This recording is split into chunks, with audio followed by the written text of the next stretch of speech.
Halo everybody, ketemu lagi bareng Mbak Yu di podcast Hungarian GP part pertama. Gue nggak tahu ini akan pendek atau panjang, tapi skrip gue 9 lembar ditambah perintilannya. Ya semoga nggak lama lah ya.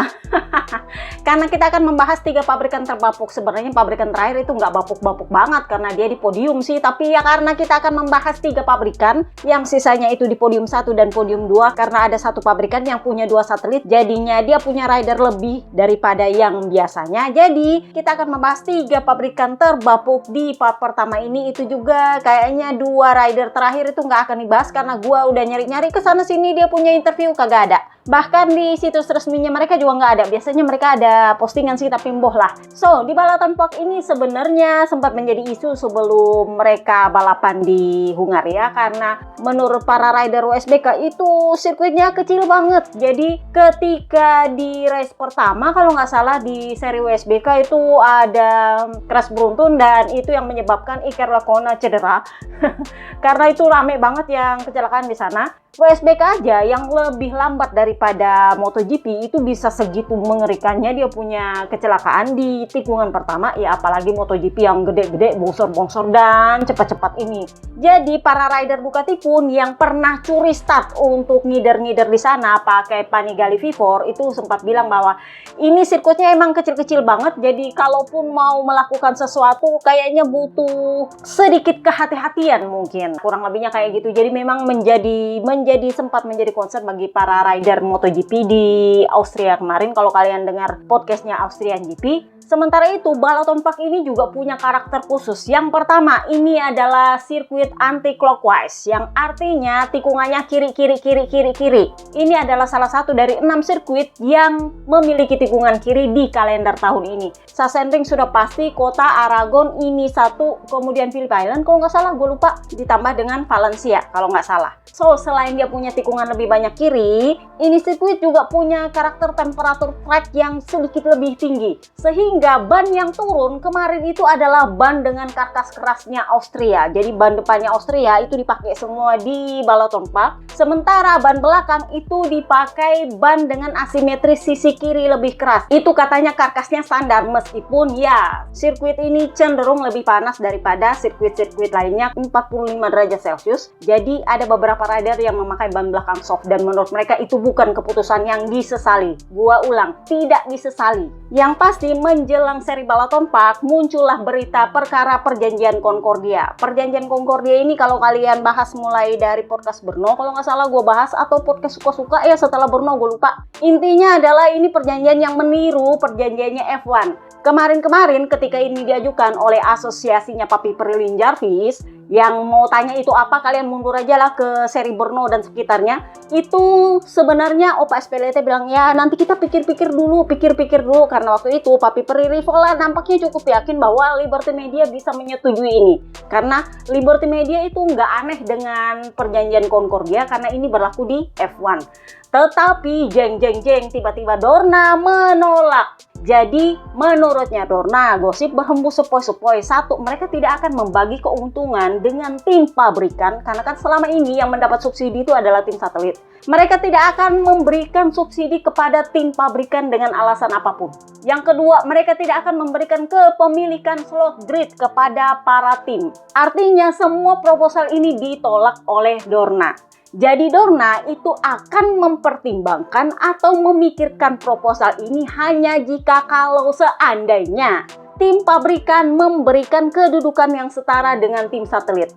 Jadi perbedaannya tim di F1 dengan tim di MotoGP itu adalah stratanya. Jadi kalau di MotoGP, strata tim satelit itu ada di bawah tim pabrikan. Tim pabrikan yang dapat update paling banyak, paling duluan, ya pakai motor pabrikan. Dan ini yang kentara sekali di keluhannya Sarko, nanti kalian akan dengar. Itu nggak dapat apa-apa kalau satelit. Kalau nggak dikasih sama pabrikan nggak bisa kak, nggak dapat apa-apa. Nah itu yang menurutnya Dorna, yang ngapain gua kasih lo subsidi kalau lo pedit sama lo punya tim satelit. Nah tim satelit itu gue kasih subsidi supaya mereka bisa survive karena mereka itu sulit untuk bersaing dengan tim pabrikan, mengingat mereka itu sulit dapat fasilitas yang sama rata dengan tim pabrikan. Sejauh ini yang fasilitasnya sama rata dengan tim pabrikan itu cuma tim Pramac sama tim Trackhouse sama tim VR46. LCR, itulah kenapa Sarko akhir-akhir ini mulai menyatakan perang terbuka dengan Honda. Karena dia nyaris nggak dapat part sama sekali. Bahkan dia nggak akan dapat part sama sekali.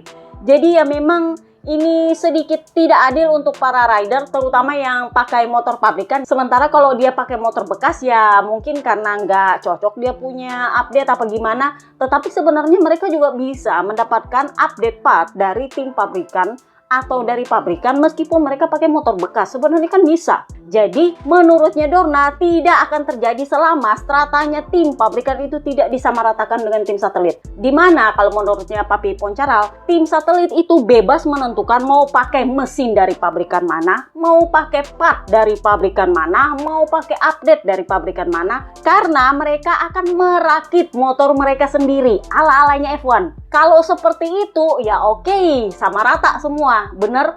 Jadi tim satelit berhak kalau mereka punya uang mereka bisa membeli mesin pabrikan, nggak cuma dapat mesin bekas. Nah sementara sekarang kalau di MotoGP pabrikan ya tergantung mau kasih mesin bekas apa mesin baru, bener? Itu yang menurutnya Dorna ya nggak adil dong. Gua kasih lu subsidi, gua kasih lu bagi hasil lah, sementara lu ya meskipun pabrikan belum tentu juga pabrikan kaya raya, tetapi faktanya kalau kamu tidak memperlakukan sama stratamu dengan tim satelit ya nggak bisa juga. Kita harus punya kesepakatan bahwa kalian memperlakukan tim satelit kalian sama seperti kalian memperlakukan tim pabrikan kalian. Nah itu baru kita oke, mari kita bicarakan. Kalau nggak ya nggak bisa. Kurang lebihnya kayak gitu. Nah Papi Periri Follow gosipnya agak-agak kesel dengan hal ini.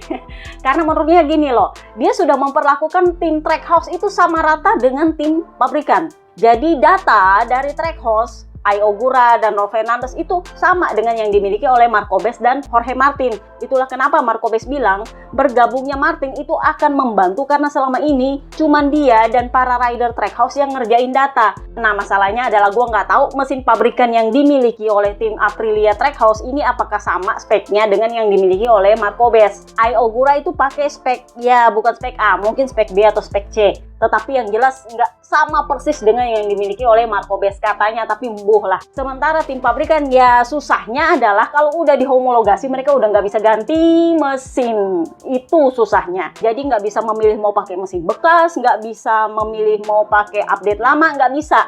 Karena mereka adalah tim pabrikan yang stratanya lebih tinggi daripada tim satelit. Nah ini juga yang sebenarnya menurut gue ya keunggulannya tim satelit. Mereka bisa memilih mau pakai mesin bekas apa mesin baru, mau pakai update mana. Ya masalahnya adalah kembali lagi dikasih apa kagak sama pabrikan, ya kan?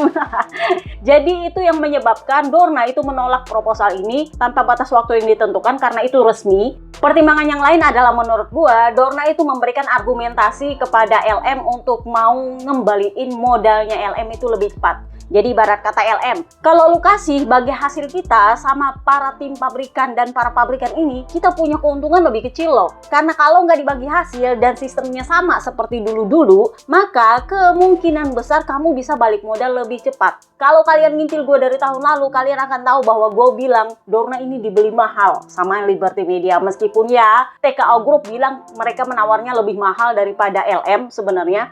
Tetapi faktanya adalah ini dibeli mahal. Jadi dibeli sekitar 4 miliar dolar kalau nggak salah, itu di luar utang. Sementara Dorna sendiri gosip berembus sepoi-sepoi itu dilego karena kebanyakan utang. Jadi pemegang saham ini menjual sahamnya itu senilai totalnya 4, sekian miliar dolar tapi di luar utang. Utang itu diambil alih sama Liberty Media. Di luar utang ya. Jadi kalau mau dikali-kali ya sebenarnya mahal Kak. Jadi ya wajar bahwa Opa Espeleta memberikan argumentasi, LM, lu kan beli perusahaan ini mahal nih. Kalau lu mau cepat balik modal, ya artinya kita nggak bisa bagi kita punya keuntungan sama para pabrikan. Nanti kita udah ya paling enggak udah mau break even lah, baru kita bagi hasil. Kalau nggak yang nggak itu pun mau bagi hasil ya kita lihat dulu stratanya sama nggak para tim. Kalau nggak ya percuma juga. Kurang lebihnya begitulah mungkin pembelaannya Opa Espeleta ke LM dan LM mikir oh ya bener juga ya udahlah. Akhirnya kemarin tiba-tiba resmi diumumkan bahwa proposal Concordia itu resmi ditolak. Jadi ban seperti yang gue bilang yang dipakai adalah yang dari seri Austria. Ban depannya semua Austria itu diboyong semua ke Balaton Park. Sementara ban belakang itu adalah ban standar dengan sisi kiri lebih keras tapi tersedia dalam 3 alokasi, soft, medium, dan hard. Sayangnya nggak ada yang mau pakai ban hard, cuman pakai ban soft medium karena ternyata ketika mereka balapan nggak sepanas itu. Itu pun ya tetap ada yang pakai ban soft. So kita masuklah ke pabrikan terbapuk pertama, Yamaha. Snack Taro finish P10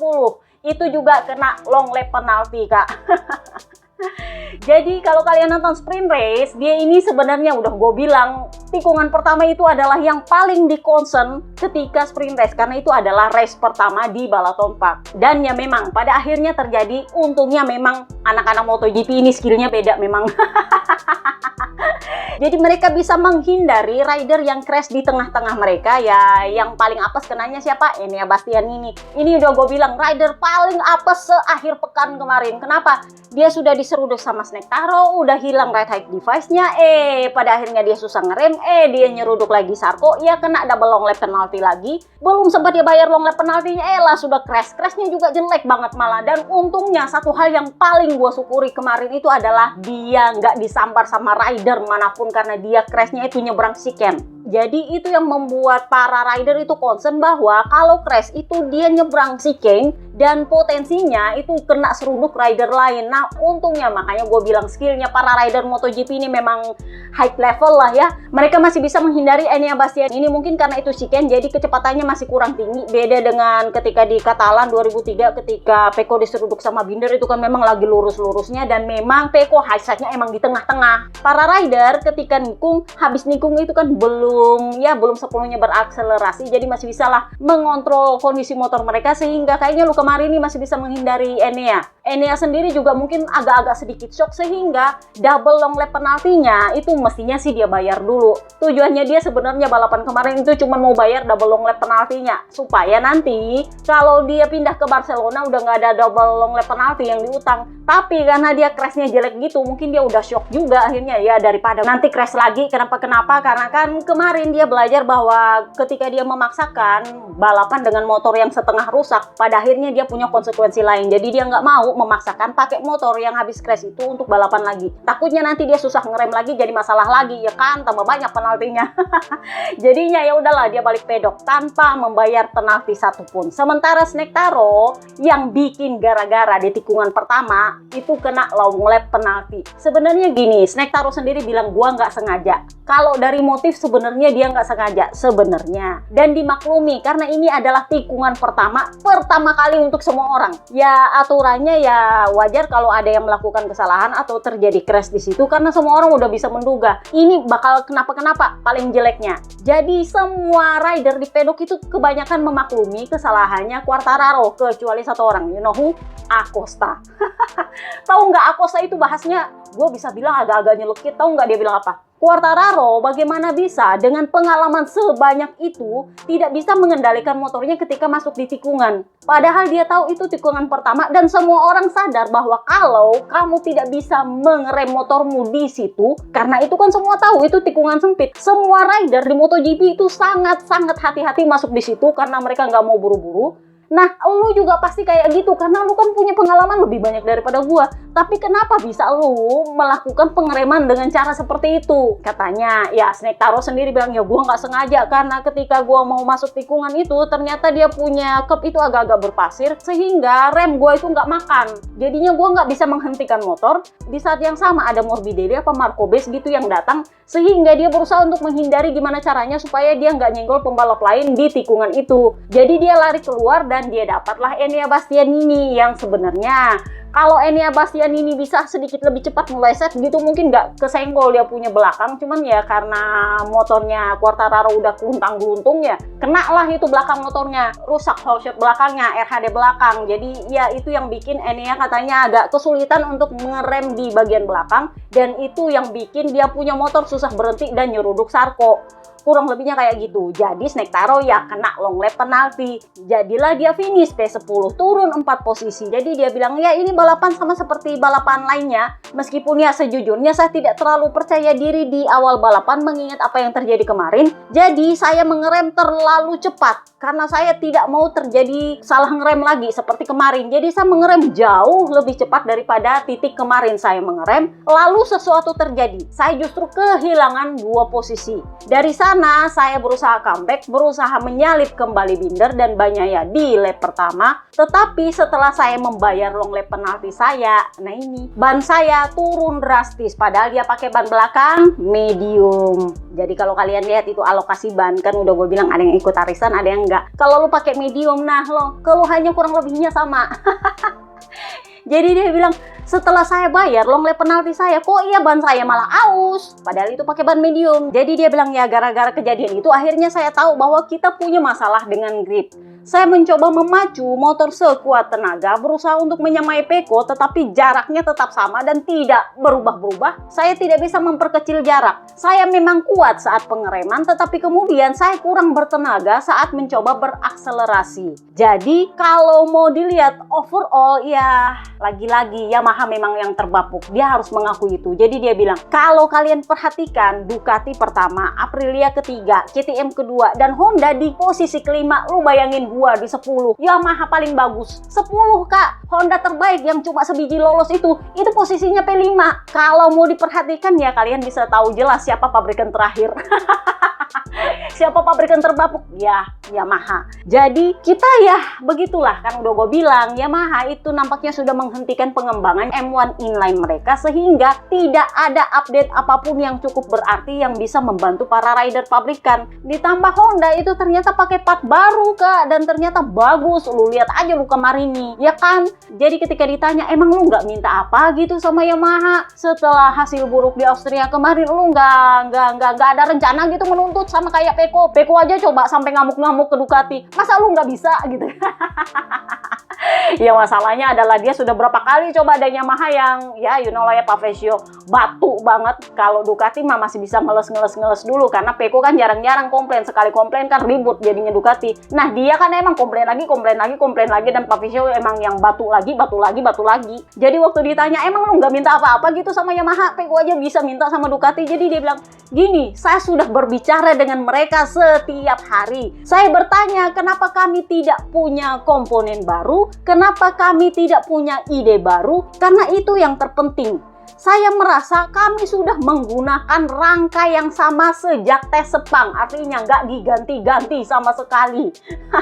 Lengan ayunya juga sama, masih yang lama banget kami pakai. Ya logikanya gini, mereka sudah dapat sasis baru, swing arm baru, tapi sayangnya nggak ada yang disuka karena dianggap itu malah bikin jelek, nggak bikin lebih baik. Jadinya ditolak.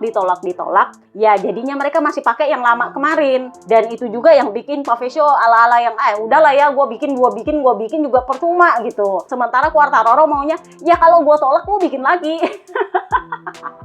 Jadinya ya Yamaha ya udahlah kita fokus sama V4 aja, kita hentikan aja inline karena toh kalau kita bikin part baru lu tolak lagi. Nah sementara Quartararo ini kan musim belum berakhir, lu lihat Honda aja masih bisa, lu kok berhenti kak. Nah jadi dia bilang kami perlu mencoba memahami apa yang terjadi karena grip kami sangat jauh berbeda dan kami butuh solusi. Situasinya saat ini sangat sulit. Jadi Giorno juga mungkin berusaha memberikan dia perspektif baru. Karena kan kemarin Pavesio itu yang ngedumel gara-gara Giorno nanya-nanya ke Quartararo. Pada akhirnya dianggap Yamaha lagi tegang sama Quartararo. Jadi ya Giorno kali ini berusaha bujuk-bujuk Quartararo lah. Jadi dia bilang, kamu nggak ngerti apa kalau sebenarnya inline ini dihentikan pengembangannya karena dianggap sudah nggak bisa dikembangkan lagi. Kamu nggak kepikiran gitu mau pindah V4 karena Yamaha nampaknya sekarang emang sudah fokus sama V4 supaya kamu bisa pakai untuk lebih baik daripada inline. Jadi dia bilang, mesin inline ini belum buntu-buntu banget sih. Tetapi begini, kalau memang mereka harus fokus, saya harap mereka melakukannya dengan sangat fokus pada satu hal tersebut. Karena sudah sulit untuk melakukan satu hal yang lain dengan baik, sementara kamu tidak bisa berfokus pada dua hal sekaligus. Karena kalau kamu fokus pada dua hal sekaligus, kamu akan beresiko melakukan kesalahan kepada kedua hal itu. Jadi ibarat kata gini, kalau lu fokusnya ya ke inline ya ke V4, ya artinya ada kemungkinan hasilnya malah nggak ada. Jadi dia bilang ya saya nggak berpendapat bahwa inline ini udah mentok, tapi ya kalau memang mereka mau fokusnya ke V4 ya oke lah, tolong fokus banget ke V4 supaya ini cepat jadi dan cepat dipakai. Karena kalau ini juga setengah-setengah dan ujungnya lu nggak ngurusin inline ya gimana? Karena kan dia tahu Pak Visio nampaknya lagi fokus berburu rider alih-alih ngurusin V4. Jadi dia bilang, saya harap mereka benar-benar fokus pada V4-nya saat ini karena sejauh ini kami belum memiliki part baru apapun untuk mesin inline kami.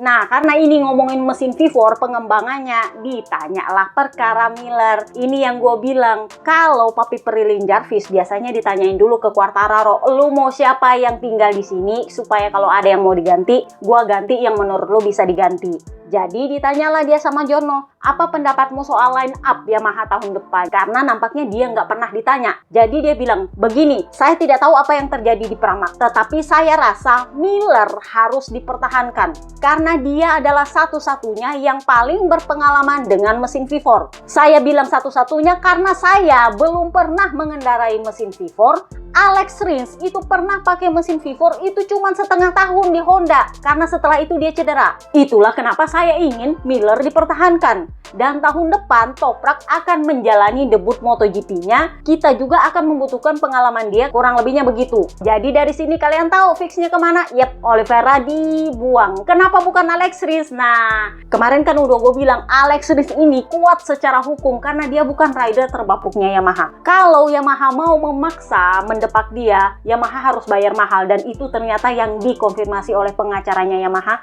Sehingga Pavesio kemarin di FP1 kalau nggak salah itu dia bilang Alex Rins itu masih ada kontrak dengan Yamaha sehingga tidak akan diganggu gugat. Wajar, Quartararo ternyata juga pengen Alex Rins ada di situ. Dari nama-nama yang disebutkan dia cuma sebut Miller, Toprak, Alex Rins, nggak ada Oliveira. Jadi kalian tahu siapa yang akan didepak. Dan nanti kita bahas Oliveira. Kita bahas dulu Rins. P13 naik 7 posisi. Sebenarnya ini lumayan bagus sih. Sayangnya itu diperoleh karena ya yang DNF berapa, yang kena long lap penalti berapa, yang turun 3 posisi berapa. Jadi dia finish P13 naik 7 posisi. Jadi dia bilang ini adalah akhir pekan dengan tantangan yang sama seperti sebelumnya.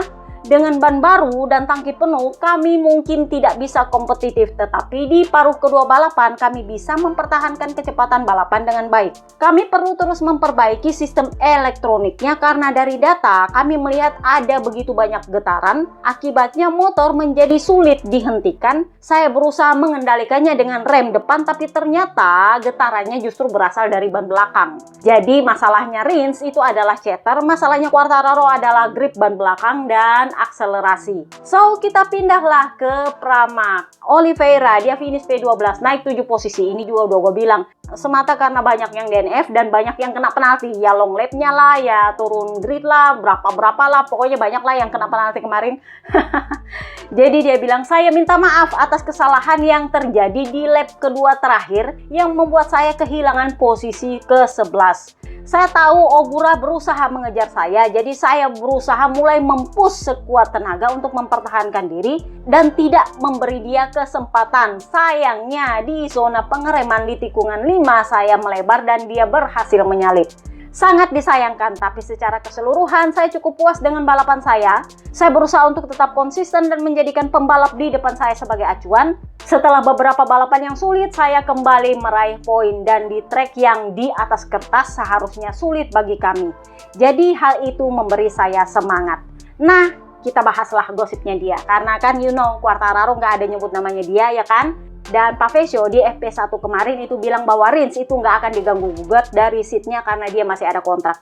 Sehingga hampir dipastikan Oliveira akan terdepak. Karena Quartararo mintanya Miller stay di situ. Jadi ditanyalah Oliveira soal masa depannya. Jadi dia bilang keinginan saya adalah tetap balapan motor. Balapan motor yang sesungguhnya. Saya berusia 30 tahun dan saya tidak melihat diri saya benar-benar melakukan hal-hal seperti test rider. Jadi ini mengkonfirmasi bahwa sebenarnya dia pengen tetap balapan sebagai full rider meskipun itu harus ke WSBK. Masalahnya adalah Yamaha itu sudah mengkonfirmasi akan memakai Mansi mendepak Jonathan Rea. Sementara Petrus itu sudah dikonfirmasi bakal di BMW menggantikan Toprak. Alvaro Bautista katanya sisa pengumuman dengan Barni menggantikan Petrus, turun posisi ke satelit. Seat yang kosong itu adalah seat teammate-nya Nicolo Bulega, tim pabrikan Ducati. Masalahnya adalah gajinya. Gosip berhembus sepoi-sepoi di pedok Paul Espargaro yang ditawari sebenarnya. Tetapi katanya pembicaraan kontraknya adalah gajinya nggak deal. Kenapa? Karena Aruba itu hanya menyediakan sekitar 300.000 euro apa ya per tahun. Nah, itu yang katanya masih jadi pembicaraan dengan Paul Espargaro. Tetapi gosipnya Paul Espargaro akan mempertimbangkan dengan beberapa syarat, gue nggak tahu juga apa. Tetapi katanya Paul Espargaro minat dan Ducati justru minatnya ke Paul Espargaro. Nah, itu karena katanya manajemennya Oliveira yang menolak, bukan Oliveiranya, manajemennya katanya menolak tawaran dari tim WSBK. Gua nggak tahu apakah itu dari Aruba atau dari Barni. Itulah kenapa muncul tawaran untuk Paul Espargaro. Gua nggak tahu kenapa, apakah ada miss antara Oliveira dengan manajemennya. Gua nggak tahu manajemennya dia siapa ya. Papanya kayaknya yang ngurus dia, gue nggak ngerti.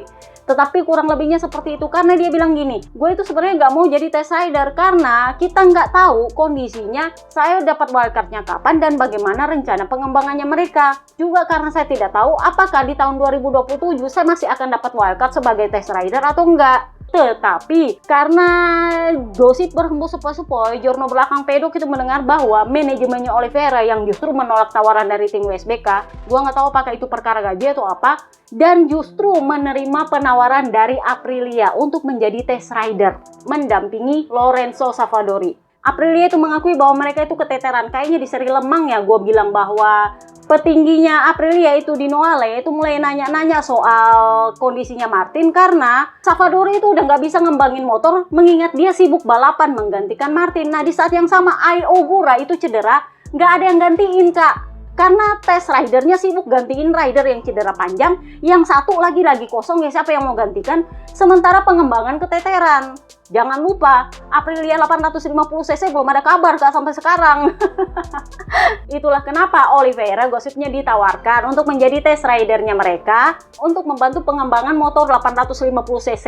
Ingat, dia ini adalah mantannya Trackhouse yang sebenarnya dijanjikan untuk tetap bertahan di Trackhouse. Sayangnya, Papi Peri Brivio justru memilih Ai Ogura. Jadi Papi Peri Rivola yang calling ke Oliveira, ya udah lu jadi test ridernya gua aja, bantu kita ngembangin motor karena sebenarnya lu memang berhak dan bisa mengembangkan motor. Cuman sayangnya ya kemarin kan itu urusannya Trackhouse punya line up, gua nggak bisa campuri. Kalau Brivio lebih memilih Ai Ogura ya kita nggak bisa ngapa-ngapain lagi. Cuman kan kalau lu jadi test rider otomatis lu ada di bawah kontrak pabrikan, jadi lu ngomongnya sama gua bukan sama Brivio, bukan sama Justin Marks. Jadinya itu yang menyebabkan manajemennya Oliveira nampaknya menyetujui hal ini. Jadi Oliveira ketika dikonfirmasi dia bilang gini, saya nggak tahu sih karena kayaknya emang dia masih belum clear sama manajemennya, sama bapaknya kayaknya yang ngurus dia, gua nggak tahu. Jadi dia bilang sebenarnya ini agak seperti spekulasi sih, tapi kita lihat aja nanti. Minggu depan kita akan punya kabar dan kita akan berusaha melanjutkan apa jadinya dari sana. Katanya sih seperti itu. So, kita bahaslah Jack Miller. Jack Miller ini DNF dengan 2 kali crash. Itu tandanya adalah dia berusaha untuk bisa finish, tapi udah gue bilang, kalau lu udah crash, terus lu paksa motor lu, gak ada jaminan bahwa lu akan finish karena kemungkinan motor lu rusak. Kurang lebihnya kayak gitu. Nah, Miller sama DNF dengan 2 kali crash. Jadi dia itu start dari P17 karena dia kena penalti 3 grid. Gara-gara irresponsible riding di sesi prakualifikasi. Sebenarnya ini agak dipertanyakan sih, gue juga agak mempertanyakan, Miller sendiri juga mempertanyakan. Jadi gini, dia itu kena penalti 3 grid bersama dengan Alex Marquez, sama Alex itu bisa dimengerti kenapa dia kena penalti 3 grid, karena dia melambat dengan sengaja. Jadi alasannya dia ke Krafar waktu itu dia bilang, oh saya lambat di situ karena saya masih jengkel sama Digia. Jadi ibarat kata dia udah lewatin Digia itu lama banget, bahkan dia udah dapat duluan pole yang lagi minggir-minggir, tapi dia masih di racing line dengan posisi lambat. Padahal dia sebelnya sama Digia. Gua nggak tahu apakah waktu itu dia ngintil Digia dan ketika itu dia melakukan kesalahan sehingga tiba-tiba dia melambat. Jadinya Alex Marquez itu sebel, dan karena dia sebel mungkin dia lupa keluar dari racing line. Masalahnya adalah itu lewat dari 3 detik. Dia sudah dapat Paul Espargaro, malah udah ke tikungan selanjutnya masih di racing line dengan posisi lambat. Nah, ketika itu sudah ada Jack Miller di belakang. Jack Miller sebel di tikungan, dia masuklah dari samping dan dia ngomel-ngomel dulu sama Alex Marquez. Nah, ketika Jack Miller melambat, muncullah Pecco dari belakang. Pecco juga otomatis melambat. Jadi, ketika Miller ngamuk-ngamuk sama Alex Marquez, ya Pecco juga ikutan nanya, sebenarnya ada apa? Jadi menurut gue sebenarnya Miller itu nggak layak kena penalti karena dia melambat gara-gara Alex Marquez melambat. Dan saat itu dia langsung keluar line. Sebenarnya menurut gue nggak ada masalah, tapi dia kena penalti dari Cravar. Jadi ya wajar dia komplain, gue juga agak bingung kenapa dia kena penalti. Jadi semestinya aturan irresponsible riding itu adalah melambat dengan sengaja di racing line. Jack Miller bukan salah dia memperlambat Pecco di belakang karena dia punya Alex Marquez yang lambat di depan. Dan saat itu dia langsung keluar racing line, Kak. Jadi menurut gue sebenarnya dia nggak layak penalti. Ternyata alasannya Cravar kasih dia penalti. Kenapa? Karena dia melambat cuman gara-gara pengen ngamuk-ngamuk sama Alex Marquez. Nah ini yang gue sempat bahas ke jurnal sebelah. Gue bilang, kok ya gak masuk akal. Karena dia melambat itu dan teriak-teriak sama Alex Marquez itu sudah di luar racing line. Karena ketika dia melambat dan mengganggu lainnya Pecco, dia itu sama sekali tidak bicara sama Alex Marquez. Dia baru bicara sama Alex Marquez setelah dia keluar dari line, dan itu menurut gua wajar. Itu juga yang dikomplain sama Jack Miller. Ya kalau gua kayak gitu ceritanya, mestinya yang kena juga Pecco Bagnaia dong. Ya mestinya juga yang kena di dia dong, karena dia melambat di line. Entah itu sengaja atau nggak sengaja. Nah sementara gua melambat itu di luar racing line, dan gua sama sekali nggak mengganggu siapapun. Ya menurut gue wajar dia komplain. Cuman ya anggapannya Cravar adalah dia melambat dan dia singgah ngomel-ngomelin Alex Marquez itu dianggap membahayakan rider lain. Ya menurut gue ya nggak membahayakan selama dia di luar racing line, why? Cuman katanya sih kayak gitu. Jadi ya mboh lah ya. Yang jelas Borsoi bilang ya udahlah diterima aja. Udah kayak gitu. Tapi kan semoga kemarin kan sampai mention Simon Cravar, gue mempertanyakan ada apa, kenapa dia bisa dapat penalti. Karena satu, dia memang melambat bukan karena dia mau, tetapi karena Alex Marquez melambat di depannya. Yang kedua, begitu dia melambat dia langsung keluar racing line. Jadi sebenarnya dia tidak bermaksud mengganggu siapapun. Kalaupun Pecco terganggu di belakangnya lebih karena dia belum sempat keluar dari racing line. Dan itu gapnya kan dekat banget sama Alex Marquez. Jadi dia nggak sempat keluar. Karena gapnya sedikit, jadinya dia cuma bisa ngerem, terus dia keluar. Nah gapnya juga dengan Pecco di belakang kurang dari 1 detik. Jadi ya sama-sama reaksinya keluar dari racing line. Pecco keluar dari racing line, Jack Miller keluar dari racing line. Dan sama-sama berisik ke Alex Marquez. Jadi ya menurutnya Jack Miller, ya kalau gue dipenalti cuman gara-gara gue teriak sama Alex Marquez, ya mestinya Pecco Bagnaia juga dong. Cuman kan faktanya Pecco Bagnaia tidak memperlambat siapapun masalahnya. Dia pada akhirnya balapan dan dia crash, dia coba balapan lagi dan tetap juga crash. Akhirnya kembali ke pedok. Jadi dia bilang hari ini jelas bukan hari yang saya inginkan atau saya harapkan. Saya sebenarnya memulai balapan dengan cukup baik, berada di belakang Pol Espargaro dan menunggu sebentar sebelum melakukan gerakan. Karena saya tahu bahwa saya punya kecepatan untuk memimpin grup. Tetapi kemudian di tikungan 1 saya terlalu banyak menggas motor. Bagian depan motor saya tidak bisa dikendalikan dan begitulah. Pada akhirnya saya crash. Setelah crash pertama, saya mengangkat motor dan kembali mencoba balapan memacu motor berharap bisa mengejar seseorang. Meskipun koplingnya sedikit bermasalah, tetapi beberapa lap kemudian saya terjatuh lagi di tikungan 11. Sungguh disayangkan karena kecepatan kami cukup baik di akhir pekan ini dan saya merasa itu adalah kesempatan yang terlewatkan. Yang menarik adalah karena dia di hari Kamis kemarin memberikan ultimatum kepada Yamaha aka Pavesio. Jadi dia bilang begini, saya ini sudah diulur-ulur kontraknya sudah berapa kali. Jadi ternyata dari Suzuka, kan udah gue bilang, dia itu udah ngomong sama petinggi Jepang dan petinggi Jepang bilang kamu nyantai aja, kamu akan tetap di Yamaha dimanapun timnya. Karena timnya di mana itu urusannya Pavesio, tapi kamu akan tetap di Yamaha. Itu clear. Nah masalahnya adalah Pavesio ulur, udah kayak layangan aja. Nah Honda WSBK udah noel dia ya, lu mau kesini apa kagak? Karena kalau enggak kita mau pengumuman sama Jack Dixon.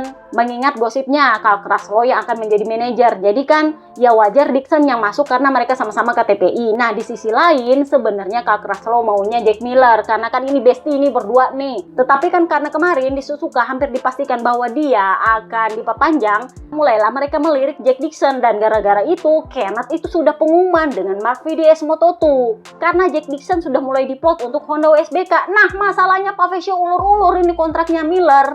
Jadinya kan ya Miller juga, lu kalau memang nggak mau sama gua bilang. Jadi Jack Miller bilang, Kalau kamu menginginkan saya, oke. Kalau kamu tidak menginginkan saya, oke. Tapi yang pasti saya menunggu kepastiannya minggu depan. Karena kalau tidak, saya akan memikirkan opsi lain. Dia udah kasih ultimatum. Sebenarnya kan kemarin dia bilang, ya paling nggak sampai Oktober. Masalahnya adalah Jack Dixon bilang, ini kan mereka temenan. Dia Clark Russell sama Jack Miller.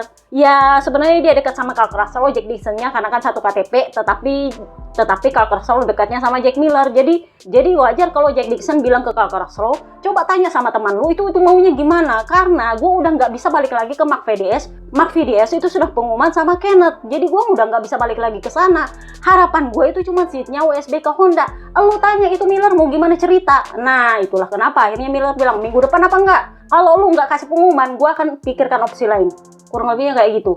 Jadinya kemarin Borsoi di FP2 itu bilang bahwa ya nampaknya minggu depan kami akan ada kabar. Bisa dipastikan bahwa kami senang bersama Miller. Itu aja. Itu udah ketahuan bahwa dia akan tetap bersama Pramac dan Oliveira yang akan terdepak. Sebenarnya ini yang bikin emosi Jack Miller itu bukan karena dia telat dikasih pengumuman sih, bukan. Tetapi karena Pavesio itu mata duitan. Jadi sebenarnya bukan Pavesio yang ngincar Manu Gonzalez. Gosipnya berhembus sepoi-sepoi ada sponsor yang nawarin Manu Gonzalez ke Pavesio. Lu ambil nggak Manu Gonzalez? Nanti kita kasih lu duit sponsor. Kurang lebihnya kayak gitu. Jadinya Pavesio kan yang, oh iya nanti kita pikirkan. Cuman bisa nggak lu ke Pramac Moto2 dulu? Nah sponsornya bilang nggak bisa karena ini udah waktunya dia untuk naik ke MotoGP. Masa Moreira bisa, Manu Gonzalez nggak bisa? Logikanya sih begitu kan. Tetapi masalahnya Pavesio kan you know lah ya, mulai ulur waktunya.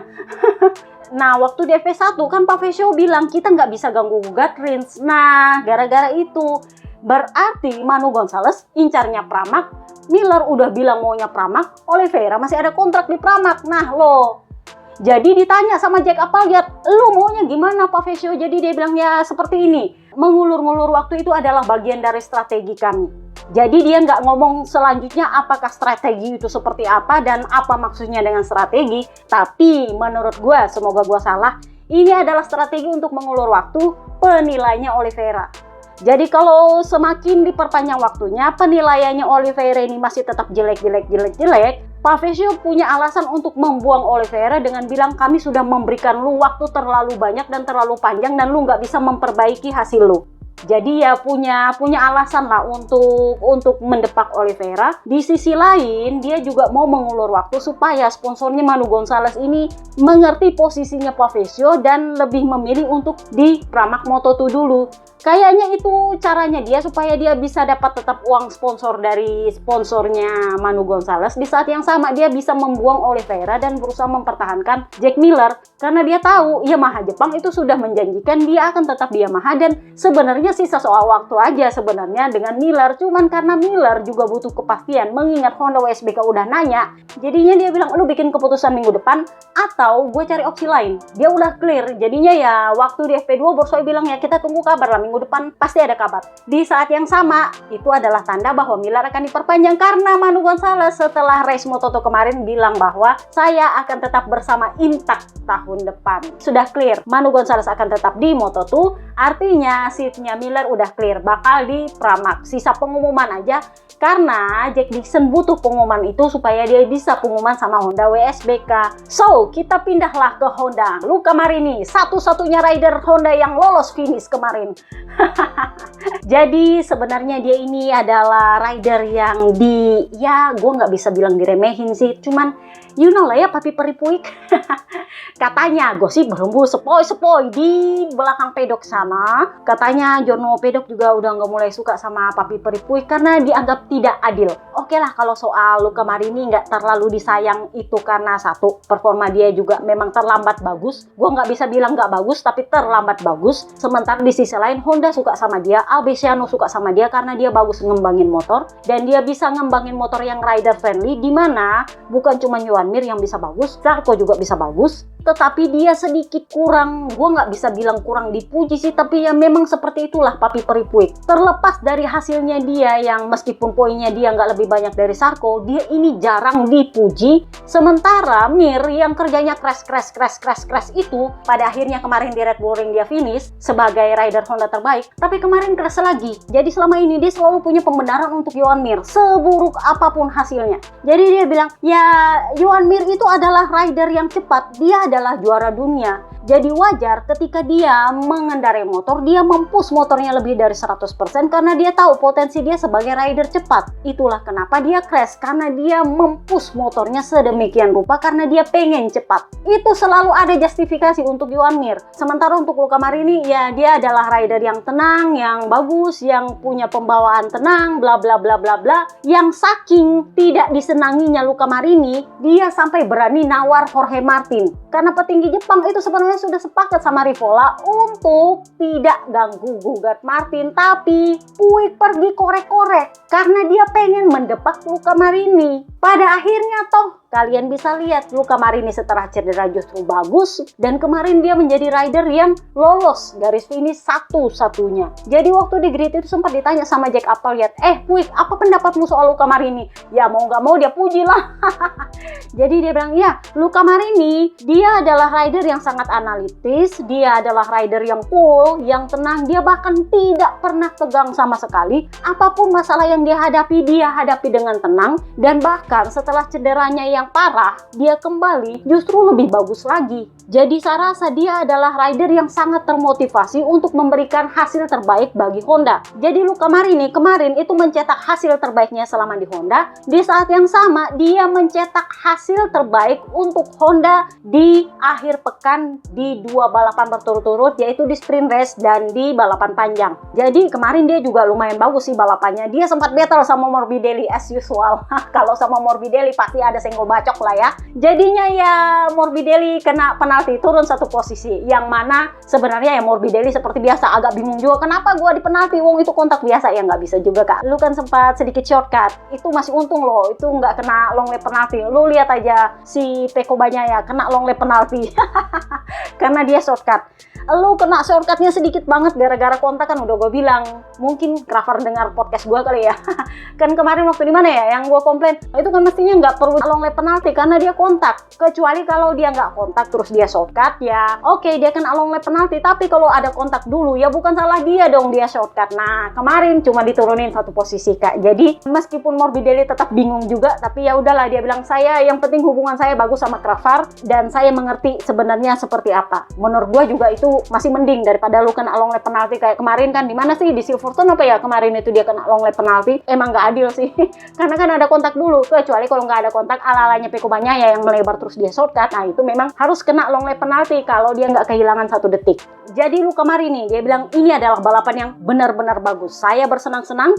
Start saya juga sangat bagus, saya cukup baik di 2 tikungan pertama, lalu semuanya berjalan kurang lebih sesuai rencana saya. Kami semua berada di sana tepat di sebelah satu dengan yang lain dengan selisih waktu setengah detik. Sejujurnya saya merasa Jorge Martin dan saya sedikit lebih cepat daripada Franco Morbidelli, tetapi ya karena ini sirkuitnya kecil sangat sulit untuk menyalip, jadi kami menunggu bannya Franco Morbidelli sedikit aus, dan ketika Jorge mencoba menyalip Franco, saya berkata pada diri saya sendiri, go, karena sekarang adalah saatnya untuk saya juga mencoba. Semuanya berjalan dengan baik, saya puas dengan semua pekerjaan yang dilakukan akhir pekan ini dan bagaimana kami terus berkembang. Nah, ditanyalah dia perkara battle-nya sama Franco yang senggol-senggolan itu. Jadi dia bilang, ya sebenarnya saya memang mencoba mengikuti dia selama 3 lap karena saya ingin melihat di mana saya bisa menyalip dia sebersih mungkin. Karena saya melihat dia tidak terlalu cepat di 2 tikungan kanan dan dia tidak bisa membuat motor berbelok dengan baik. Mungkin karena ban belakang sebelah kanan itu tidak sekeras sisi sebelah kiri, karena kan ini sisi kiri lebih keras asimetris, mengingat dia memakai ban belakang soft. Jadi saya mencoba menyerang dia di tikungan ke-9 yang menurut saya sejujurnya merupakan satu-satunya tempat di mana saya bisa melakukannya, karena di area lain di trek dia keluar dari tikungan dengan sangat baik. Karena motor dia itu bagus di trek lurus dan Franco itu mengerem dengan keras. Jadi memang sedikit complicated kalau saya mencoba menyalip dia di tikungan lain. Tetapi ya, manuver menyalip saya cukup bagus. Nah, ditanyalah dia, tapi kan waktu itu lu ada kontak sedikit tuh. Jadi dia bilang, sejujurnya saya nggak menyadari sama sekali. Gue nggak tahu ada kontaknya. Karena di titik tertentu saya terlalu fokus dan saya tidak menyadarinya, jadi mungkin karena saya kesulitan, jadi saya nggak terlalu sadar ada kontak bagaimana. Saya sebenarnya ingin lihat di replay setelah balapan, tapi karena ketika saya kembali ke pedok mereka tidak memutarnya, jadi ya mungkin nanti saya lihat nanti-nantilah. Kalau bisa diputar lagi balapannya, mungkin saya tahu sebenarnya kontaknya di mana dan bagaimana. Jadi ditanya, oh berarti kalau begitu Balaton Park ini sebenarnya bisa untuk menyalip juga meskipun ya ada sedikit resikonya. Jadi dia bilang, sepertinya memang seperti itu. Kita harus memperhitungkan segala sesuatunya dan perlu memikirkan benar-benar dengan baik di mana dan kapan mau menyalip karena itu sangat tricky. Nah, karena dia adalah rider Honda terbaik, ditanyalah dia, menurut lo, apakah Honda sudah membaik karena lo adalah rider yang membawa hasil terbaik untuk Honda sejauh ini di tahun ini, dan lo juga mencetak hasil terbaik lo selama ada di Honda? Jadi dia bilang, sebenarnya itu nggak bisa disimpulkan begitu, karena kita perlu mereview kembali di Barcelona. Kita harus fokus dan bekerja keras karena saya pikir masih banyak yang harus diselesaikan. Bagaimanapun ini bagian dari proses, kita sudah membuat kemajuan yang signifikan, terutama kalau mau diingat di mana kami mulai. Kami sudah membuat banyak perubahan sejak saya bergabung dan ini memungkinkan kami untuk memiliki kecepatan yang layak di sini, di Austria dan di 2 atau 3 trek lainnya, terutama di mana terdapat grip yang bagus. Tetapi sekarang kita akan ke Barcelona di mana gripnya kurang dan itu akan menjadi tanda tanya besar karena ini adalah trek dengan grip rendah dan kondisi mesin akan sangat penting karena itulah 2 titik lemah kami. Jadi kita lihat bagaimana performa kami di sana. Jadi ditanya lagi, oke, ini kan sudah mau tes Misano. Kami tahu, Giorno lo yang bilang, kami tahu Honda sangat menghormati pekerjaan pengembangan yang sudah kamu lakukan di 2 tahun terakhir. Tetapi ada juga yang mengatakan, sekarang yang mereka butuhkan adalah pembalap yang bisa menang, bukan pembalap yang bisa ngembangin motor. Nah, menurut lo gimana? Karena kan ini bahasanya Basar KTPS untuk menjustifikasi kepindahannya Martin ke Honda, dan itu juga pikirannya Papi Perupuik untuk menyingkirkan Luca Marini dari Honda dengan Jorge Martin masuk. Jadi dia bilang begini, saya pikir kalau maunya seperti itu, Honda perlu merakit motor terkuat di grid dan mungkin itu akan membantu kalau ada pembalap terkuat yang mereka miliki untuk bisa menang. Kalau motornya masih menye-menye begitu terus pakai pembalap terkuat, ya hasilnya sama kayak Marc Marquez juga, ujungnya juga kabur. Logika dari perkataan dia kan seperti itu. Jadi dia bilang, saya berterima kasih kepada semua orang yang menghormati dan menghargai pekerjaan saya, tetapi saya tahu saya juga bisa menang. Bagaimanapun, hubungan saya baik dengan Joan Mir dan saya pikir kami melakukan pekerjaan yang hebat dan bagus di tim pabrikan. Jadi di hari Kamis kemarin dia sudah bilang bahwa kontrak dia 99,99%, sisa konfirmasi aja, tunggu aja pengumumannya dalam waktu 1 bulan katanya, kurang lebihnya seperti itu. Dan ketika ditanya apa rahasianya sampai dia justru bisa bagus setelah cedera, jadi dia bilang, saya pikir justru cedera membuat saya menjadi seorang rider yang terlahir kembali. Tapi ini adalah bahasa yang sama dengan Enea Bastian ini. Dia bilang, setelah saya sempat kena sakit perut yang luar biasa, sampai dikira kena usus buntu, sampai kurus-kurus, 3 hari nggak makan coba. Saya terlahir kembali menjadi rider yang baru. Nah kayak gitu juga bahasanya lo kemarin nih. So, Joan Mir, DNF. Dan DNF-nya bareng Raul Fernandez. Sehingga gue sempat mikir apa Raul nyenggol dia lagi sehingga dia punya bahan untuk ngomel-ngomel lagi kan, apes segala macam. Tetapi ya seperti biasa dia ngomel soal motornya. Karena ternyata dia crash di saat yang berbeda dengan Raul Fernandez. Maksudnya Raul Fernandez crashnya sendiri, dia crashnya sendiri di saat yang hampir bersamaan tapi penyebabnya nggak berkaitan. Jadi crashnya sendiri-sendiri aja, kurang lebihnya kayak gitu. Jadi dia bilang, kami perlu memeriksa apa yang terjadi di balapan hari ini karena sejak lap pertama ada sesuatu yang tidak beres dengan bagian belakang motor saya. Dan karena itu segala sesuatunya berjalan dengan rumit sejak awal balapan. Yang menurut saya sangat disayangkan karena kami punya peluang bagus hari ini. Potensi motor sekarang ada di posisi 6 atau 7 besar dan Luca Marini memperlihatkan itu untuk mengakhiri akhir pekan yang hebat baginya. Saya kecewa hari ini, tetapi secara keseluruhan ini adalah akhir pekan yang positif bagi kami. So, LCR Honda, Zarco ini adalah rider paling kecewa di akhir pekan ini. Jadi kalau di Austria kemarin kalian dengar podcastnya dia, itu dia bilang bahwa dia memaklumi kondisi dia paling belakang di Honda, Mir dan Luca Marini di depan dia, itu karena duo Honda ini memakai part baru sementara dia tidak. Jadi dia katanya difokuskan untuk ngumpulin poin sementara duo Honda di pabrikan itu sedang menguji part yang ternyata hasilnya bagus. Nah, masalahnya adalah di Balaton Park dia nggak dapat itu part baru. Tetap dikasih sama Mir sama Luca Marini, tapi dia nggak dapat. Kalau di Austria kemarin dia maklum dia nggak dapat karena ini masih pengujian, logikanya adalah kalau itu part bagus mestinya dia juga dikasih karena kan dia pakai motor pabrikan. Tetapi ternyata di Balaton Park dia nggak dapat dan itu sudah dia bahas di hari Kamis. Dia bilang saya tidak dapat part itu. Ada Giorno Pedok sebelah itu yang bilang bahwa itu karena Zarco sepakat dengan Papi Peripuik bahwa dia memang nggak pakai part baru.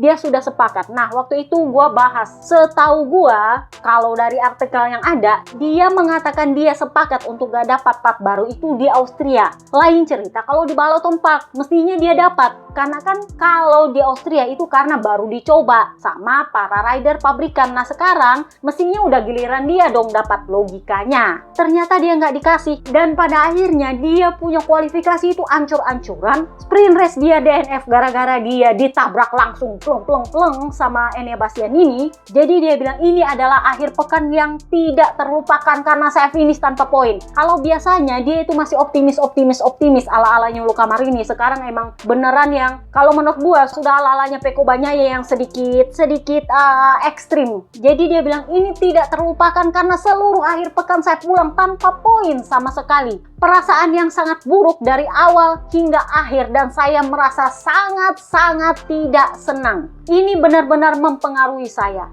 Sulit bagi saya secara mental untuk start dari posisi yang sangat rendah karena dia nggak dapat part baru untuk kualifikasi bagus. Jadi dia bilang selama balapan saya memang masih bisa balapan dengan baik, tetapi saya tidak bisa melakukan keajaiban apapun sama sekali. Saya sempat beberapa kali hampir terjatuh, tetapi pada akhirnya saya tetap terjatuh juga, dan itu adalah terjatuh yang sama sekali saya tidak sangka-sangka dan sangat keras, sangat jelek, sehingga saya mendapati memar besar di tubuh saya.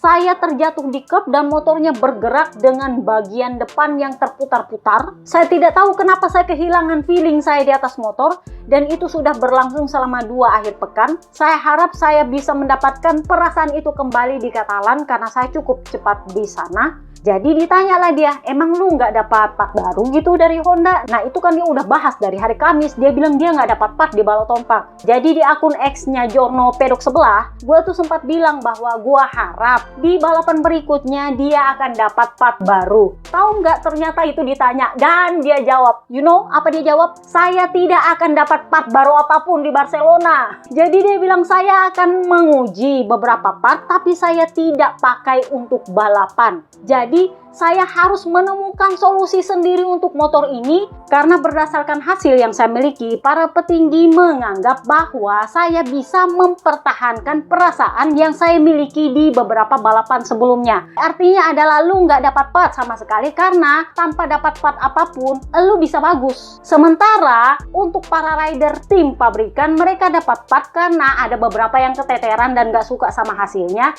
jadi mereka dapat part baru. Nah lu tanpa dapat part baru pun lu bisa bagus, jadi ya lu nggak dapat part. Nah masalahnya adalah sampai Barcelona juga kayak gitu. Jadi dia bilang, ini jelas mengganggu. Saya ingin mengambil posisi saya. Jadi dia menyatakan apa yang dia inginkan. Jadi dia bilang, saya sudah lama ingin menjadi rider nomor 1 di Honda meskipun saya ada di LCR. Tetapi kalau memang tidak seperti itu cara pandangnya, ya sudahlah. Karena memang ada perbedaan dengan motor-motor yang ada. Melihat hal itu jelas menciptakan frustasi bagi diri saya, memberikan saya ketegangan, dan itu terlihat jelas selama akhir pekan saya. Jadi nampaknya dia menyindir seseorang. Jadi dia bilang, saya tidak setuju dengan pembalap Honda lain yang mengatakan tidak ada rider nomor 1.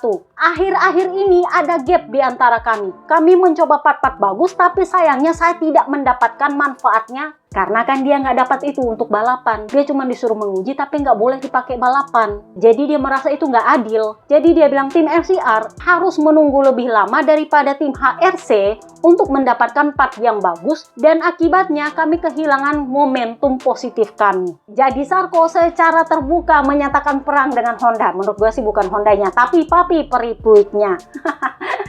Kenapa? Karena gosip berhembus kencang di belakang pedok. Diogo Moreira itu sudah memutuskan akan bergabung dengan LCR Honda tahun depan. Yang menjadi pertanyaan adalah LCR yang mana? Kenapa? Karena kalau mau dibilang dia akan menggantikan Chantra, Idemitsu belum mengkonfirmasi bahwa mereka akan mundur dari MotoGP. Kecuali ada konfirmasi dari Idemitsu, berarti ada satu seat kosong di LCR dan Moreira akan mengisi seat itu. Masalahnya adalah Idemitsu belum ngomong apapun dan LCR belum ngomong apapun. Belum pengumuman sama Sarko. Ngerti maksud gua? Jadi ya karena dia adalah rider KTPF, dan siapa lagi yang akan membela rider KTPF kalau bukan media KTPF. Jadinya media Prancis itu, ya sorry to say, itu mengkritik Papi Peripuik habis-habisan. Yang menurut gua bahasanya lumayan keras.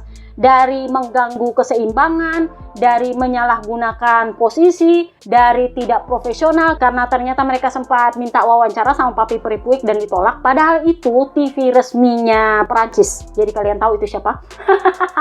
Itu keras banget mereka mengkritik Papi Peripuik. Karena ternyata yang menawari Moreira kontrak 4,5 juta euro per 3 tahun loh kontraknya di LCR, itu adalah Papi Peripuik. Papi Peripuik langsung yang nawarin 4,5 juta untuk rookie. Logikanya Sarko yang sudah sepengalaman itu berjasa besar-besaran untuk Honda, itu gajinya nggak segede itu kak. Gajinya dia cuma berapa? Ya kontraknya sebenarnya kalau tahun depan dia diperpanjang itu sebenarnya 500.000 euro. Tapi 500.000 euro itu sangat kecil dibandingkan 4,5 juta per 3 tahun dari Papi Peripuik untuk Moreira. Rookie dapat gaji 1,5 juta euro per tahun. Ya mungkin ada sponsor di belakangnya, tapi ya tetap juga kak. Jadi mereka itu sampai membuat suatu, bukan narasi juga, karena ini mereka bahas khusus gitu, mempertanyakan ada apa, kenapa Papi Peripuik ini sangat membenci Sarko. Selain membenci Luca Marini, cuma sekarang udah nggak bisa membenci Luca Marini mengingat petinggi Jepang udah setuju sama dia, dan Martin memilih sama Aprilia, udah nggak bisa membenci Luca Marini kak. Nah, sasaran kebencian dia sekarang adalah Sarko. Kenapa? Karena gosip berhembus sepoi-sepoi, dia dijanjikan seatnya Joan Mir tahun depan dari petinggi Jepang. Honda Jepang langsung yang janjikan dia karena dia menang 2 kali di Suzuka 8 Hours. Kan you know lah ya, Papi Peripuik udah gue bilang, dia memegang kuncinya KTPS di MotoGP dan dia jelas tahu bahwa seatnya Joan Mir itu terancam oleh Sarko. Karena dia adalah rider nomor 1-nya Honda saat ini, sorry to say. Dia menang Suzuka 8 Hours 2 kali, dia adalah rider terbaiknya Honda di klasemen, ya wajar dia dibilang rider nomor 1 Honda. Ya wajar dia merasa, kok ya Mir ngacangin gua bilang gak ada rider nomor 1 di Honda. Ada! Nah kayak gitulah bahasanya. Jadi media KTPF itu mengkritik Papi Peripuik dengan mengatakan bahwa dia itu selalu mengutamakan rider Spanyol. Dan itu terbukti dari manuver dia ke Martin, dari cara dia memperlakukan Sarko dengan sangat tidak adil, dan dari cara dia memuji-muji Joan Mir meskipun hasilnya nggak pernah nongol-nongol. Jadi ya menurut gue juga masuk di akal. Gue nggak bisa bilang gue berterima kasih kepada media KTPF ini, tapi ya memang mungkin perlu kelihatan karakternya Papi Peripuik seperti ini baru mereka bicara secara terang-terangan. Karena selama ini mereka juga, sorry itu saya, mengkritik Luca Marini, mengkritik Franco Morbidelli. Yang gue bilang merasa bahwa bahwa Morbidelli diperpanjang itu adalah kesalahan, itu adalah mereka. Juga yang bilang bahwa Luca Marini layak didepak untuk Jorge Martin itu juga adalah mereka. Dan fireback, Zarco akhirnya jadi korban selanjutnya. Jadi ya mereka ngamuk-ngamuklah sama Papi Peripuik dengan kolom yang segitu panjang. Dia bilang bahwa Papi Peripuik adalah manajer yang tidak adil, perusak keseimbangan. Pokoknya jelek-jelek lah, yang menurut gue emang bener sih. Itu emang benar dari zamannya Luca Marini udah gue tahu, dari zamannya Marc Marquez masih di situ udah gue tahu, udah gue bilang dia itu bumpernya KTP Spanyol memang. Nah, baru kelihatan sekarang. Jadi mereka mempertanyakan kenapa Papi Peripuik begitu tidak adil kepada Johan Zarco, karena sampai di Barcelona pun dia nggak akan dapat part apapun untuk balapan. Cuman dipakai buat nguji doang, tapi nggak boleh dipakai balapan. Kan aneh kak, bener nggak sih? Ini kan bukan test rider. Lu kalau mau kayak gitu ya sama test rider. Nah, waktu Johan Zarco belum menang Suzuka, dia selalu dapat part yang dipakai oleh Luca Marini. Jadi ibarat kata mereka ada proyek bersama nih berdua. Si Luca Marini proyeknya idenya seperti apa? Ya Zarco dengan senang hati membantu menguji. Nah masalahnya adalah ketika dia menang Suzuka dan gua tahu bonusnya dia adalah dijanjikan seatnya Joan Mir. Nah mulailah manuvernya Papi Peripuik. Nah loh, jadi kan emang dia udah tahu ini lu tendensinya apa sama gua nih. Nah, kurang lebih kayak gitu. Karena setelah itu Joan Mir bilang tidak ada rider nomor 1 di Honda. Oh terluka lah, dia punya harga diri, wajar. Dia capek-capek loh di Suzuka kemarin, sorry to say.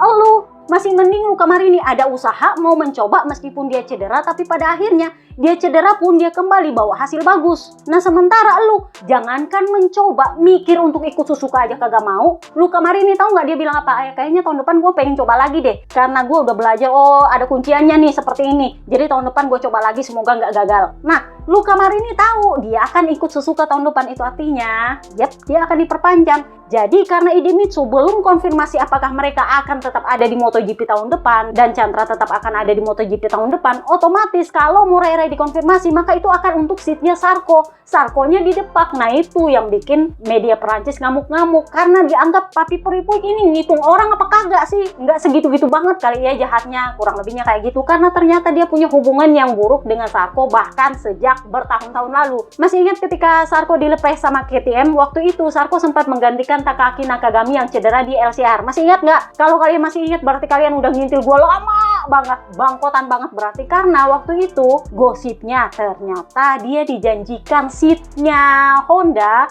oleh Papi Peripuik, tapi ternyata Papi Peripuik melanggar janjinya dan itu yang membuat Zarco harus pindah ke Avintia, itu juga dengan backup promotor Lemang. Dia harus membayar di Avintia karena dia pakai promotor Lemang. Karena Puig ternyata kasih dia PHP setelah dia menggantikan Takaki Nakagami waktu cedera di LCR. Kurang lebihnya kayak gitu. Jadi ternyata emang sudah sejak lama katanya mereka ini nggak punya hubungan yang bagus. Tapi menurutnya media Prancis, kok ya keterlaluan banget sekarang. Ini kan rider terbaik di Honda di klasemen. Dia juga udah kasih 2 gelar Suzuka loh. Dan sorry, gelar kedua itu yang cuman berdua loh mereka. Lu kok kayaknya nggak menghargai sama sekali. Ditambah lagi Mir ya, you know lah ya, Mir punya bluffing itu kiri kanan ya, kalau bukan salahin motornya ya ngacengin orang, gitulah kurang lebihnya. Nah sementara Chandra sendiri aturannya akan digantikan oleh papa kembar Alex Espargaro kemarin, tapi ya you know lah ya, ini adalah gue bisa bilang test rider yang paling bebas dan merdeka meskipun gajinya lumayan tinggi. Dia cedera ketika latihan sepeda, itu cuma 1 hari sebelum Hungarian GP dimulai, jadinya ya dia batal tiba-tiba. Gua nggak tahu nanti di Barcelona siapa yang gantikan. Let's see. So, kita pindahlah ke pabrikan terakhir. Aprilia. Marco Bez finish podium 3. Turun 1 posisi. Dia selisihnya di klasemen dengan Pecco Bagnaia sisa 20-an poin. 24, 21, gue lupa. Tapi ya, itu cuman masalah waktu. Kalau Pecco nggak memperbaiki dia punya perayaan poin ya bakal dikejar sama Bez di akhir musim tuh kalau kayak gitu. Jadi kemarin Bez menobatkan dirinya untuk menjadi pesaing Marc Marquez. Kembali dia mengajak Marc Marquez battle dengan sirkuit yang sempit singset seperti itu, dia tetap ladeni Marc Marquez. Jadi ya salutlah buat dia meskipun kondisinya adalah ya Marc Marquez emang gue tahu berusaha melakukan sapu jagat.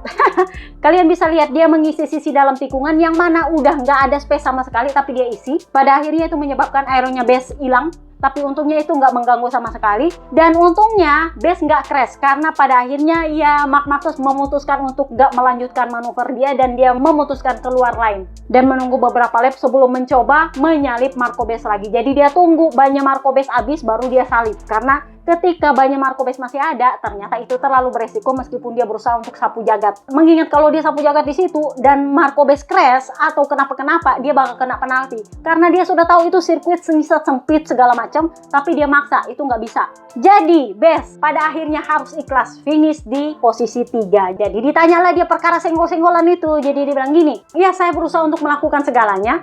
Saya menyalip Marc Marquez di tikungan 1, tapi ternyata ya saya melihat dia berusaha untuk menyalip saya kembali, tetapi mungkin karena terjadi sesuatu dia mengerem. Saya memang merasakan sedikit kontak dan itu tidak menjadi masalah bagi saya. Untungnya semuanya berjalan lancar. Marc mulai menjadi masalah bagi saya beberapa lap sebelum menyalip karena saya menyadari bahwa ban saya sebelah kiri bagian belakang itu sudah mulai aus karena saya pakai ban soft. Memang mungkin saya seharusnya memakai ban medium, tetapi saya membutuhkan ban soft untuk bisa menghentikan motor dengan lebih baik. Jadi tidak ada masalah dengan ban softnya, cuman ya memang ya resikonya adalah ban saya aus. Dan ketika saya melihat bahwa Marc sudah berhasil melewati Morbidelli, saya tahu bahwa dia akan mengejar saya dengan mudah. Dalam beberapa lap dia sudah ada di belakang saya dan saya sudah berusaha sekuat tenaga meskipun saya tahu bahwa dia jauh lebih kuat. Sejujurnya saya tidak menyangka bahwa saya juga akan kehilangan posisi dari Acosta. Tetapi ya dia juga sangat kuat. Pada akhirnya saya hanya berusaha untuk meraih podium terakhir. Jadi ditanya, lu kan berapa kali nih ribut sama Marc Marquez tapi lu kalah melulu sama dia. Lu sakit hati apa kagak? Giorno!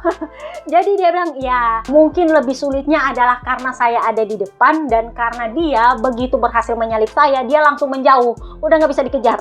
Itu yang sakit hatinya. Tetapi ya, saya sebenarnya sudah bisa menduga bahwa saya akan kesulitan seperti ini. Hari ini sedikit lebih parah daripada Austria karena di sana saya sebenarnya bisa mengendalikan diri dengan baik meskipun sempat mengalami beberapa keausan, kemunduran. Tetapi di sini saya lebih terkejut karena saya mengalami kemunduran justru mulai di paruh pertama balapan. Jadi itu lebih mengejutkan saya dibanding dengan ketika Acosta mengalahkan saya mengambil posisi kedua.